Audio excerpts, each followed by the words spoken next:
আসসালামু আলাইকুম বন্ধুরা, আশা করি আপনারা সকলেই ভালো আছেন আর আপনারা দেখছেন নুরানি আলো। বন্ধুরা, আজকের এই ভিডিওতে আমরা হযরত ইদ্রিস আলাইহিস সালামের সম্পূর্ণ জীবনী সম্পর্কে জানব।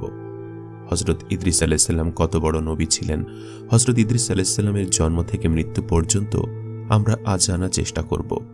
হযরত আজরাইল আলাইহিস সালামের সাথে হযরত ইদ্রিস আলাইহিস সালামের বন্ধুত্ব কিভাবে হলো এবং তিনি কিভাবে জান্নাত এবং জাহান্নাম দেখে আসলেন সে সম্পর্কে আজ আমরা জানার চেষ্টা করব ইনশাআল্লাহ। তাই হযরত ইদ্রিস আলাইহিস সালামের পূর্ণাঙ্গ জীবনী সম্পর্কে জানতে আমাদের চ্যানেলটি সাবস্ক্রাইব করে নিরিবিলিভাবে শুনতে থাকুন। হযরত ইদ্রিস আলাইহিস সালাম পরিচয় ও বিবরণ। আল্লাহ বলেন, তুমি এই কিতাবে ইদ্রিসের কথা আলোচনা করো, নিশ্চয়ই তিনি ছিলেন সত্যবাদী ও নবী। আমরা তাকে উচ্চ মর্যাদায় উন্নীত করেছিলাম। সূরা মারিয়াম আয়াত 56 ও 57। হযরত ইদ্রিস আলাইহিস সালামের জন্ম।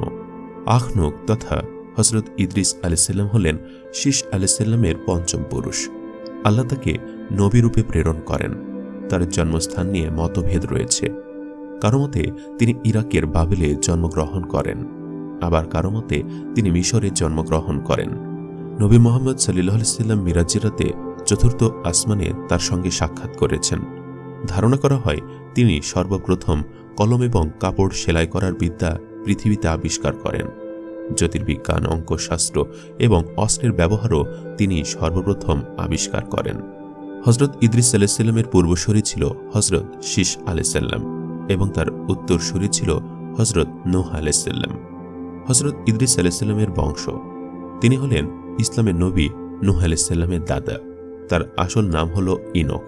ইদ্রিস তার উপাধি, কিন্তু আরবি ভাষায় তার নাম ইদ্রিস আর হিব্রু ও সুরিয়নি ভাষায় তার নাম হল ইনক। ইবনে ইসাক তার বংশধারা বর্ণনা করেন।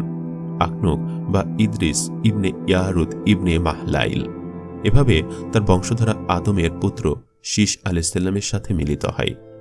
বিশেষ ঘটনা, এক আগন্তুক ব্যক্তি 3 দিন পর্যন্ত হযরত ইদ্রিস আলাইহিস সালামের সহচর্যে থাকলেন। তার আচরণাদি লক্ষ্য করে হযরত ইদ্রিস আলাইহিস সালামের মনে সন্দেহের উদ্রেক হল যে এ ব্যক্তি নিশ্চয়ই কোনো মানুষ নয়। অতএব তিনি বললেন, আল্লাহর কসম, আপনি আপনার প্রকৃত পরিচয়টা বলুন। আগন্তুক বলল, আমি কোনো মানুষ নই, আমি একজন ফেরেশতা। আমার নাম মালাকুল মউত হযরত আজরাইল আলাইহিস সালাম। হযরত ইদ্রিস আলাইহিস সালাম বললেন, আপনি কি দুনিয়ার যাবতীয় প্রাণীর জান কবজ করে থাকেন?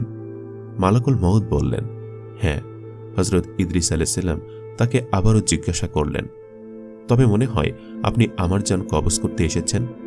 মালাকুল মউত বললেন, না, আপনার সাথে ভ্রাতৃত্ব স্থাপন করতে এসেছি। আমার একান্ত বাসনা আপনিও আমার এ প্রস্তাবে রাজি হবেন। হযরত ইদ্রিস আলাইহিস সালাম বললেন, আমি আপনার সাথে এক শর্তে ভ্রাতৃত্ব স্থাপন করতে রাজি, যদি আপনি আমাকে একবার মৃত্যুর অবস্থাটা উপভোগ করান। যদি আপনি আমাকে এখনই একবার মৃত্যুর অবস্থাটা উপভোগ করান তাহলে আমার অনেক উপকার হতো। মৃত্যুর ভয়ে আমি বেশি করে আল্লাহর ইবাদত করতে পারতাম। মালাকুল মউত বললেন, আল্লাহর অনুমতি ছাড়া আমি এ কাজ করতে পারি না। আল্লাহ এখনও আপনার জান কবজ করার হুকুম আমাকে দেননি। হযরত ইদ্রিস আলাইহিস সালাম বললেন, আপনি আল্লাহর নিকট হতে অনুমতি চেয়ে নিন। মালাকুল মউত আল্লাহর নিকট অনুমতি প্রার্থনা করলে আল্লাহ তাকে অনুমতি দিলেন। অনুমতি পেয়ে মালাকুল মউত হযরত ইদ্রিস আলাইহিস সালামের জান কবজ করলেন।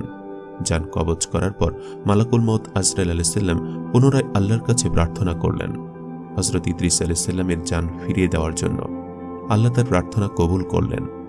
অতঃপর ফেরেশতা আজরাইল আলাইহিস সালাম হযরত ইদ্রিস আলাইহিস সালামকে জিজ্ঞাসা করলেন, ভাই ইদ্রিস, জান কবজ করার সময় আপনার কেমন অনুভূতি হয়েছিল?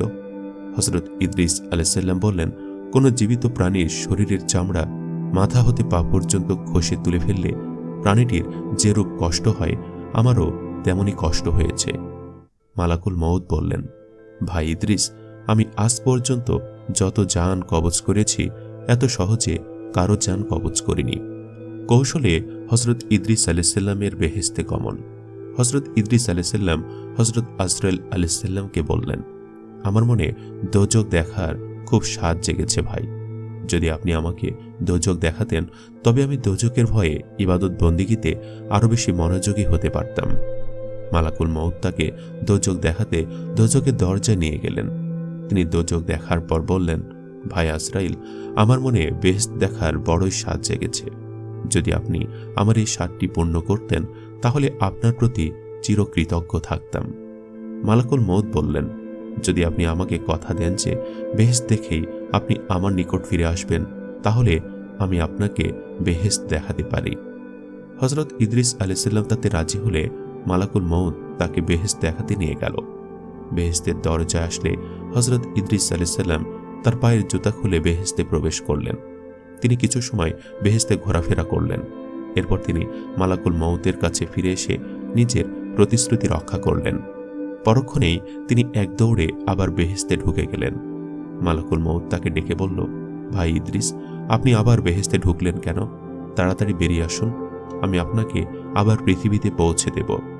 হযরত ইদ্রিস আলাইহিসসালাম বেহেশতের ভেতর থেকে জবাব দিলেন, ভাই আজরাইল, আল্লাহ তাআলা ইরশাদ করেছেন, প্রত্যেক প্রাণী একবার মৃত্যুর স্বাদ গ্রহণ করবে এবং একবার দোজখ না দেখে কেউ বেহেশতে যেতে পারবে না। আমি তো একবার মৃত্যুর স্বাদ গ্রহণ করলাম এবং দোজখও দেখলাম, তারপর বেহেশত হতে বের হয়ে আপনাকে দেওয়া প্রতিশ্রুতিও রক্ষা করলাম।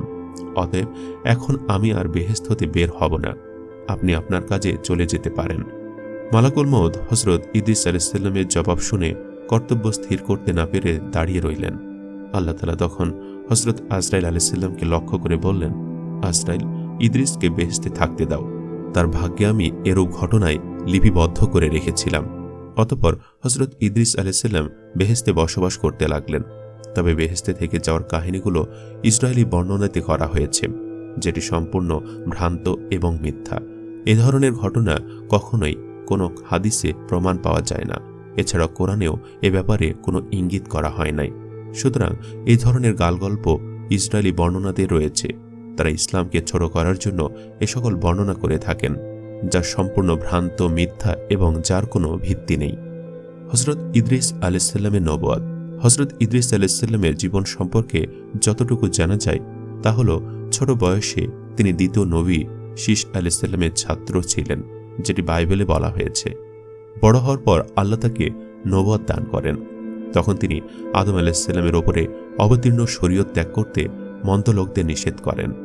অল্প কিছু লোক তার আহ্বানে সাড়া দিয়ে সৎ পথে ফিরে আসলো, আর অধিকাংশ মানুষই তার বিরোধিতা করল। তাই তিনি তার অনুসারীদের নিয়ে দেশ ছেড়ে যেতে মনস্থ করলেন। কিন্তু তার অনুসারীরা মাতৃভূমি ছাড়তে গড়িমসি করে বলল, বাবেলের মতো দেশ ছেড়ে গেলে এমন দেশ আর কোথায় পাব? উত্তরে তিনি বললেন, যদি আমরা আল্লাহর জন্য হিজরত করি তাহলে আল্লাহ আমাদেরকে এর চেয়ে উত্তম প্রতিদান দেবেন। হযরত ইদ্রিস আলাইহিসসালামের বাসস্থান। তিনি নিজের অনুসারীদের সহ দেশ ছেড়ে রওনা হলেন এবং একসময় মিশরের নীল নদের তীরে এসে পৌঁছালেন। এই জায়গা দেখে তারা আল্লাহর কাছে কৃতজ্ঞতা প্রকাশ করলেন এবং এখানে বসবাস করতে লাগলেন। তিনি সৎ কাজের আদেশ এবং অসৎ কাজের নিষেধে ব্রতী হন। কথিত আছে, তার যুগে ৭২টি ভাষা ছিল এবং এর সবকটি ভাষায় তিনি পারতেন। তিনি ছিলেন একজন বিখ্যাত নবী। তার নামে বহু উপকথা তাফসিরের কিতাবসমূহে বর্ণিত হয়েছে, যে কারণে জনসাধারণে তার ব্যাপক পরিচিতি রয়েছে। হযরত ইদ্রিস আলাইহিসসালাম হযরত নূহ আলাইহিসসালামের পূর্বের নবী ছিলেন না পরের নবী ছিলেন, এ নিয়েও মতভেদ দেখা যায়। তবে অধিকাংশ সাহাবীর মতে তিনি নূহ আলাইহিসসালামের পরের নবী ছিলেন। সূরা মারিয়ামে হযরত ইব্রাহিম, ইসমাইল, ইসহাক, ইয়াকুব, হারুন, মুসা, জাকারিয়া, ইয়াহইয়া, ঈসা ইবনে মারিয়াম ও ইদ্রিস আলাইহিসসালামের আলোচনা শেষে আল্লাহ বলেন, এরাই হলেন সেই সকল নবী যাদেরকে নবীগণের মধ্য হতে আল্লাহ বিশেষভাবে অনুগৃহীত করেছেন। এরা আদমের বংশধর এবং যাদেরকে আমি নূহের সাথে নৌকায় আরোহণ করিয়েছিলাম তাদের বংশধর, এবং ইব্রাহিম ও ইয়াকুবের বংশধর এবং যাদেরকে আমি ইসলামে সুপথ প্রদর্শন করেছি ও ঈমানের জন্য মনোনীত করেছি তাদের বংশধর। তাদের কাছে যখন দয়াময় আল্লাহর আয়াতসমূহ পাঠ করা হতো তখন তারা সিজদায় লুটিয়ে পড়ত ও ক্রন্দন করত। সূরা মারিয়াম আয়াত নম্বর ৫৮। অত্র আয়াতে ইঙ্গিত পাওয়া যায় যে ইদ্রিস আলাইহিসসালাম হযরত নূহ আলাইহিসসালামের পরের নবী ছিলেন।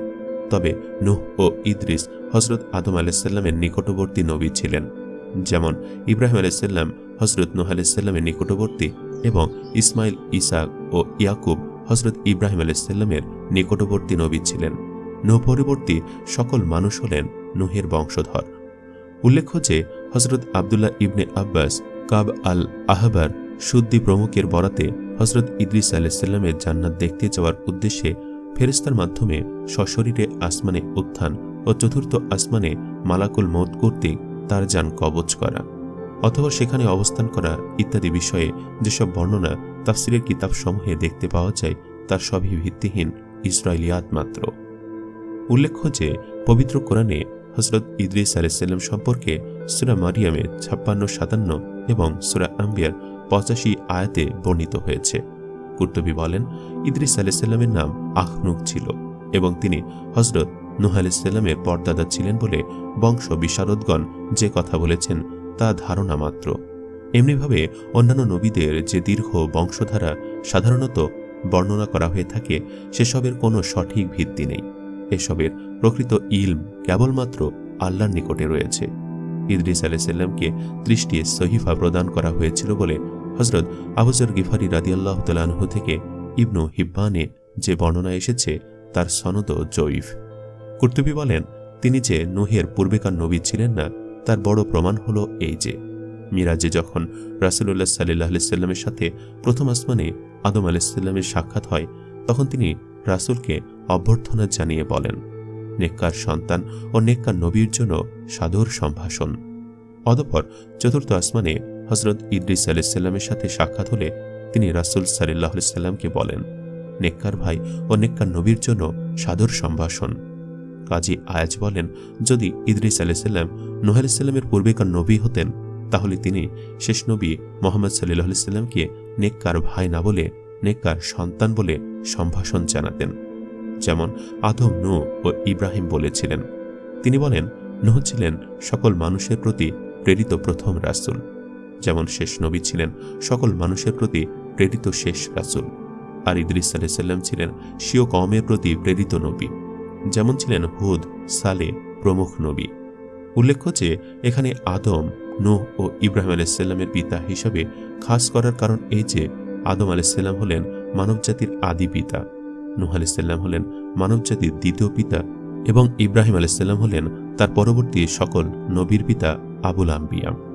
বর্ণিত হয়েছে যে হযরত ইদ্রিস আলাইহিস সালাম হলেন প্রথম মানব যাকে মুজিজা হিসাবে জ্যোতির্বিজ্ঞান ও অঙ্ক বিজ্ঞান দান করা হয়েছিল। তিনি সর্বপ্রথম মানব যিনি আল্লাহর ইলহামতে কলমের সাহায্যে লিখন পদ্ধতি ও বস্ত্র সেলাই শিল্পের সূচনা করেন। তার পূর্বে মানুষ সাধারণত পোশাক হিসাবে জীবজন্তুর চামড়া ব্যবহার করত। ওজন ও পরিমাপের পদ্ধতি তিনি সর্বপ্রথম আবিষ্কার করেন এবং লোহা দ্বারা অস্ত্র শস্ত্র তৈরির পদ্ধতি আবিষ্কার ও তার ব্যবহার তার আমল থেকে শুরু হয়। তিনি অস্ত্র নির্মাণ করে কাবিল গোত্রের বিরুদ্ধে জেহাদ করেন। হযরত নূহ আলাইহিস সালাম ছিলেন সকল মানুষের প্রতি প্রেরিত প্রথম রাসূল, যেমন শেষ নবী ছিলেন সকল মানুষের প্রতি প্রেরিত শেষ রাসূল। আর ইদ্রিস আলাইহিস সালাম ছিলেন স্বীয় কওমের প্রতি প্রেরিত নবী, যেমন ছিলেন হুদ, সালেহ প্রমুখ নবী। উল্লেখ্য যে এখানে আদম, নূহ ও ইব্রাহিম আলাইহিস সালামের পিতা হিসাবে খাস করার কারণ এই যে আদম হলেন মানবজাতির আদি পিতা, নূহ আলাইহিস সালাম হলেন মানবজাতির দ্বিতীয় পিতা এবং ইব্রাহিম আলাইহিস সালাম হলেন তার পরবর্তী সকল নবীর পিতা বা আবুল আম্বিয়া। বর্ণিত হয়েছে যে হযরত ইদ্রিস আলাইহিস সালাম হলেন প্রথম মানব যাকে মুজিজা হিসেবে জ্যোতির্বিজ্ঞান ও অঙ্ক বিজ্ঞান দান করা হয়েছিল। ইদ্রিস আলাইহিস সালামের সশরীরে আসমানে গমন। কুরআনে কারিমে দুস্থানে ইদ্রিস আলাইহিস সালামের উল্লেখ রয়েছে। এক স্থানে ইরশাদ করা হয়েছে, এবং ইসমাইল এবং ইদ্রিস এবং জুলকিফল সকলেই ধৈর্যশীলগণের অন্তর্ভুক্ত। অন্যত্র বলা হয়েছে, এবং স্মরণ করো এই কিতাবের মধ্যে ইদ্রিসের কথা, সে ছিল সত্যনিষ্ঠ নবী এবং আমি তাকে উন্নীত করেছিলাম উচ্চ স্থানে। হাদিস শরীফেও ইদ্রিস আলাইহিস সালাম সম্পর্কে তেমন কোনো কিছু উল্লেখ করা হয়নি। তার জন্ম, বংশ, পরিচয়, কর্মস্থল ইত্যাদি সম্পর্কে যা কিছু বলা হয় সবই ইসরায়েলি বর্ণনা বা গল্পকারদের বানোয়াট কাহিনী। বিশেষ করে আমাদের সমাজে প্রসিদ্ধ আছে যে 4 জন নবী চিরজীবী, খিজির ও ইলিয়াস আলাইহিস সালাম পৃথিবীতে এবং ইদ্রিস ও ঈসা আলাইহিস সালাম আসমানে। প্রচলিত আছে যে ইদ্রিস আলাইহিস সালামকে জীবিত অবস্থায় সশরীরে চতুর্থ বা ষষ্ঠ আসমানে নিয়ে যাওয়া হয়, তিনি সেখানে জীবিত আছেন অথবা সেখানে তার মৃত্যু হয় এবং এরপর আবার জীবিত হন। এসবই ইসরায়েলি রেওয়ায়েত। ঈসা আলাইহিসসালাম ছাড়া অন্য কোনো নবীর জীবিত থাকা, জীবিত অবস্থায় আসমানে গমন ইত্যাদি কোনো কথা রাসূলুল্লাহ সাল্লাল্লাহু আলাইহি ওয়াসাল্লাম থেকে কোনো সহিহ বা জয়ীফ সনদেও বর্ণিত হয়নি। আল্লাহ তাকে উচ্চস্থানে উন্নীত করেছেন, অর্থ তাকে উচ্চ মর্যাদা প্রদান করেছেন। যে মর্যাদায় একটি বিশেষ দিক হল আল্লাহ ইন্তেকালের পরে তাকে অন্য কয়েকজন মহান নবী রাসূলের সাথে রুহানিভাবে আসমানে স্থান দান করেছেন। সহিহ হাদিসে উল্লেখ করা হয়েছে যে মিরাজের রাত্রিতে রাসূলুল্লাহ সাল্লাল্লাহু আলাইহি সাল্লাম আসমানে 8 জন নবীর সাথে সাক্ষাৎ করেন। প্রথম আসমানে আদম আলাইহিস সালাম, দ্বিতীয় আসমানে ইয়াহিয়া ও ঈসা আলাইহিস সালাম, তৃতীয় আসমানে ইউসুফ আলাইহিস সালাম, চতুর্থ আসমানে ইদ্রিস আলাইহিস সালাম, পঞ্চম আসমানে হারুন আলাইহিস সালাম, ষষ্ঠ আসমানে মুসা ও সপ্তম আসমানে ইব্রাহিম আলাইহিস সালামের সাথে তার সাক্ষাৎ হয়। শুধু ঈসা আলাইহিস সালাম ব্যতীত অন্য সকল নবীকে এ মর্যাদা প্রদান করা হয়েছে স্বাভাবিক মৃত্যুর পরে। হযরত ইদ্রিস আলাইহিস সালাম ছিলেন একজন বিখ্যাত নবী। তার নামে বহু উপকথা তাফসিরের কিতাবসমূহে বর্ণিত হয়েছে, যে কারণে জনসাধারণে তার ব্যাপক পরিচিতি রয়েছে। সেসব উপকথা পরবর্তীতে অধিকাংশই রূপকথায় রূপ নিয়েছে, কিছু প্রতিরঞ্জিত হয়ে গুনাহের পর্যায়ে চলে গেছে। অথচ নবী ইদ্রিস আলাইহিস সালাম যে পৃথিবীতে বসবাসের নিমিত্তে অনেক জ্ঞান বিজ্ঞানের সূচনা করেছিলেন, সে ব্যাপারে আমরা অনেকেই অজ্ঞ। হযরত ইদ্রিস আলাইহিস সালাম হযরত নূহ আলাইহিস সালামের পূর্বের নবী ছিলেন না পরের নবী ছিলেন, এ নিয়েও মতভেদ রয়েছে। অনেক ইতিহাসবিদ এবং তাফসিরকার তাকে ইসলামের তৃতীয় নবী এবং হযরত আদম আলাইহিস সালামের তৃতীয় প্রজন্ম বলে মত প্রকাশ করেছেন। পৃথিবীর প্রাথমিক পর্যায়ে মানুষ হিসেবে তিনি ছিলেন ইতিহাসের প্রথম শিক্ষিত ব্যক্তি, কেননা আল্লাহ তাআলা তাকে প্রথম অক্ষর জ্ঞান শিক্ষা দেন। তাফসিরে কুরতুবী, ইবনে কাসির ও মাআরিফুল কুরআন সূত্রে বর্ণিত হয়েছে হযরত ইদ্রিস আলাইহিস সালাম প্রথম মানব, যাকে আল্লাহর পক্ষ থেকে জ্যোতির্বিজ্ঞান ও গণনা পদ্ধতি শিক্ষা দেওয়া হয়েছিল। তিনি গ্রহ উপগ্রহের চলাফেরা বা গতিবিধি, লক্ষ্য ও সময় নির্ধারণ করার জন্য বেশ কিছু মান মন্দির নির্মাণ করেছিলেন বলেও জানা যায়। তিনি সর্বপ্রথম মানব যিনি কলমের সাহায্যে লিখন পদ্ধতি ও বস্ত্র সেলাই শিল্পের সূচনা করেন, যা তার একটি মুজিজা। তার আগে মানুষ সাধারণত পোশাক হিসাবে জীবজন্তুর চামড়া ব্যবহার করত। ওজন পরিমাপের পদ্ধতি তিনি সর্বপ্রথম আবিষ্কার করেন। তার আমলে সর্বপ্রথম নগর সভ্যতা গড়ে ওঠে। তিনি তার ব্যক্তিগত সংস্পর্শে রেখে বেশ কিছু সংখ্যক লোককে সুশিক্ষিত করে গড়ে তোলেন। তারা বিভিন্ন এলাকায় গিয়ে এক একটি শহর নির্মাণ করে। এভাবে তিনি বেঁচে থাকলে 128টি শহর বা সভ্য জনপদ গড়ে উঠেছিল বলে জানা যায়। তিনি অত্যন্ত মেধাবী ও চিন্তাশীল ব্যক্তি ছিলেন। লোহা দ্বারা অস্ত্রশস্ত্র তৈরির পদ্ধতি আবিষ্কার ও তার ব্যবহার তার আমল থেকে শুরু হয়। তিনি নিজস্ব পদ্ধতিতে অস্ত্র নির্মাণ করে কাবিল গোত্রের বিরুদ্ধে জেহাদ করেন। সর্বপ্রথম এসব নির্মাণগত উৎকর্ষ সাধনের কারণে তাকে ইতিহাসের প্রথম বিজ্ঞানী বলা হয়ে থাকে। ইদ্রিস আলাইহিস সালামকে নিয়ে আমাদের সমাজে অনেক ভুল উপকথার মধ্যে একটি হল আল্লাহর নবী ইদ্রিস আলাইহিস সালাম ছিলেন মালাকুল মউতের বন্ধু। ইদ্রিস আলাইহিস সালাম তার কাছে জান্নাত জাহান্নাম দেখানোর আবদার জানালেন। তিনি তাকে ঊর্ধ্বাকাশে নিয়ে জাহান্নাম দেখালেন। জাহান্নাম দেখে ইদ্রিস আলাইহিস সালাম এত বেশি ভয় পেলেন যে বেহুশ হওয়ার উপক্রম হলেন। তখন মালাকুল মউত আপন ডানা দিয়ে তাকে আগলে নিলেন। তারপর তাকে জান্নাত দেখাতে নিয়ে গেলেন। জান্নাত দেখা শেষ হলে মালাকুল মউত বললেন, দেখা হয়েছে, এবার চলুন। তিনি বললেন, কোথায় যাব? বললেন, যেখান থেকে এসেছেন। তখন ইদ্রিস আলাইহিস সালাম বললেন, না, জান্নাতে প্রবেশ যখন করেছি এখান থেকে আর বের হব না। তখন মালাকুল মউতকে গায়েব থেকে বলা হলো, তুমি কি তাকে জান্নাতে প্রবেশ করাওনি? জান্নাতে একবার যে প্রবেশ করে সে আর বের হয় না, বা তাকে আর বের করা হয় না। এরপর তিনি সেখানেই বসবাস করতে লাগলেন। এই বর্ণনাটি ভিত্তিহীন। এই বর্ণনার সনদে ইব্রাহিম ইবনে আবদুল্লাহ ইবনে খালেদ আল মিশিশি রয়েছে। ইমাম জাহাবি রহমাতুল্লাহি আলাইহি এই বর্ণনাকারী সম্পর্কে বলেন, এ ব্যক্তি একজন চরম মিথ্যাবাদী। হাকিম রহমাতুল্লাহি আলাইহি বলেছেন, তার বর্ণনাগুলো মওজু ও বানোয়াট। ইদ্রিস আলাইহিস সালামের বর্ণনা পবিত্র কোরআনের 2 স্থানে এসেছে। আপনি এই কিতাবে ইদ্রিসের কথা আলোচনা করুন। নিশ্চয়ই তিনি ছিলেন সত্যবাদী ও নবী। আমি তাকে উচ্চ মর্যাদায় উন্নীত করেছিলাম। হযরত ইদ্রিস আলাইহিস সালামের মৃত্যু।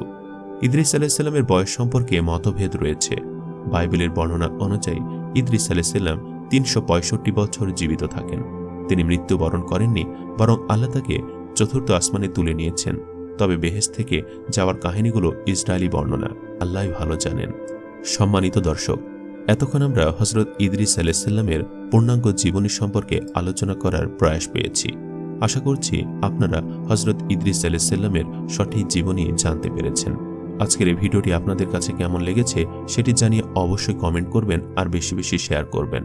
আর আমাদের চ্যানেলটি সাবস্ক্রাইব করে আমাদেরকে সাথেই রাখবেন। আল্লাহ হাফেজ।